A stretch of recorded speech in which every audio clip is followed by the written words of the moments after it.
Ciri-ciri konten kreator yang tidak akan pernah sukses di dunia konten kreator. Nah, jangan sampai ya ciri-ciri ini tuh ada di dalam diri kita ataupun ada di dalam akun kita ya, Besti. Jadi, simak baik-baik video ini ya. Kalau bisa nontonnya itu sampai selesai biar tidak terjadi kesalahpahaman di antara kita. Jadi ya, Besti, ciri-ciri yang pertama itu mereka suka memfollow orang lain ya. Tapi kalau tidak di-follow kembali, mereka itu langsung unfollow. Jadi mereka itu harus mendapatkan timbal balik. Jadi kalau sudah di-follow, mereka berharap ingin di-follow kembali. Jadi kalau nggak saling menguntungkan, mereka akan langsung unfollow. Lanjut lagi ciri-ciri yang kedua ya, Besti. Ketika mereka berinteraksi ke suatu postingan, itu mereka selalu minta dimampiri kembali ya. Mereka marah kalau tidak dimampiri kembali. Bahkan kalau tidak dibalas saja komentarnya itu, mereka langsung marah. Jadi menurut mereka konten itu harus balas budi ya, Besti. Kamu komen, aku juga bakalan komen. Nah, seperti itulah ciri-cirinya ya.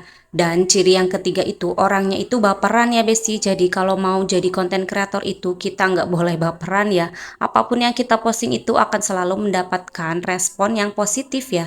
Kadang pun respon yang negatif, ketika kita itu mendapatkan respon yang negatif, misalnya mendapatkan komentar yang begitu julid ya, kita juga harus tahan mental. Karena seorang konten kreator itu memang harus punya mental yang kuat ya, Besti. Jadi kita itu juga harus tahan banting. Jadi kalau misalnya mental kita itu nggak kuat, sebaiknya kalian berhenti menjadi seorang konten kreator ya. Karena kedepannya itu bisa saja akan lebih banyak orang yang tidak suka dengan kita ya, Besti. Apalagi dengan postingan-postingan kita. Lanjut lagi yang keempat ya, orangnya itu malas sekali belajar. Mereka itu malas belajar membuat VOD karena nggak ada yang nonton. Malas belajar voice over, nggak mau belajar ilmu editing. Pokoknya serba nggak mau ya, Besti. Semuanya itu serba ingin instan, pengen cepat viral, pengen cepat FYP tanpa mau berproses. Karena menjadi seorang konten kreator itu kita itu harus mau belajar ya, belajar ilmu editing, belajar voice over, belajar kebijakan dan aturan dari platformnya ya. Pokoknya orangnya itu nggak mau ribet ya. Kalau mau sukses menjadi seorang konten kreator, kita itu harus mau ribet ya, Besti. Karena belajar itu ribet, belajar itu repot, apalagi di usia senja seperti kita ini. Harus belajar editing, belajar voice over, belajar bagaimana caranya